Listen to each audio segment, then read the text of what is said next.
সব হিসাব নিকাশ মিটানোর জায়গা দুনিয়া না। আল্লাহ পাক কিয়ামতের দিন বলে একটা দিন তো রেখেছেন। কে কতটুকু ভালো করলো, কতটুকু মন্দ করলো, কে অন্যায় করেছে, কে ঠিক করেছে, এটা হিসাব আল্লাহ করবেন। সব হিসাব এখানে হবে না। এজন্য মুসলিমরা হতাশ হয়ে যায়। এই দুনিয়াটা শুধু পরীক্ষা ক্ষেত্র।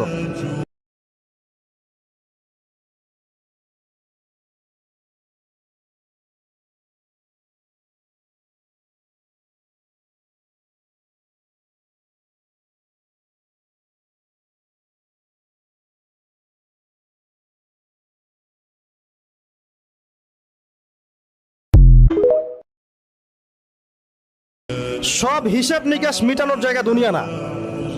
আল্লাহ পাক কিয়ামতের দিন বলে একটা দিন তো রেখেছেন। কে কতটুকু ভালো করলো, কতটুকু মন্দ করলো, কে অন্যায় করেছে, কে ঠিক করেছে, এটা হিসাব আল্লাহ করবেন।